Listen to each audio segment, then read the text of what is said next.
Stavolta in 4 mesi.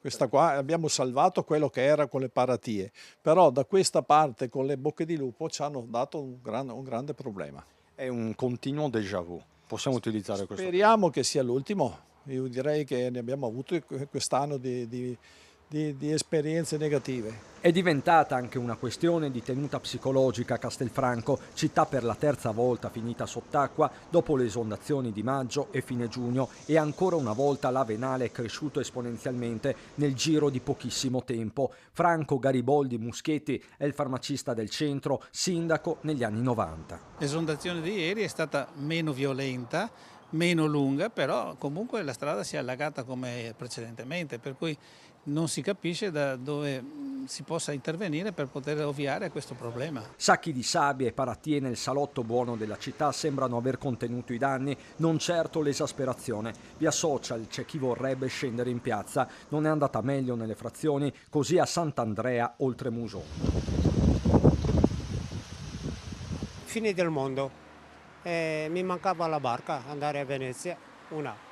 Acqua alta 60 centimetri, acqua in casa e casino fino alle 4:30.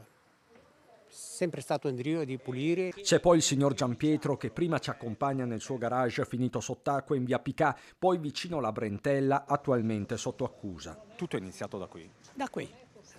Sì, è questa che viene fuori e lì comincia ad andare giù e allaga dappertutto. Io ho parlato anche con la protezione civile, mi hanno detto che non riescono a capire cosa è successo e chi ha chiuso qualcosa, perché un fiumiciattolo così dopo un quarto d'ora era già tutto il paese allagato. Il canale, oltre a pulirlo, bisogna poi portare via quello che si tira fuori dal canale, perché se si lascia là si accumula, appena arriva l'acqua straripa e diventa un fiume. Ennesima emergenza, dal sindaco Marcon, parole nette. Hanno ragione, i cittadini hanno ragione, nel senso che non si può vivere con l'ansia di vedere una nuvola all'orizzonte e doversi attivare, ed è per questo che mi sono già attivato tanto con il Genio quanto con il Consorzio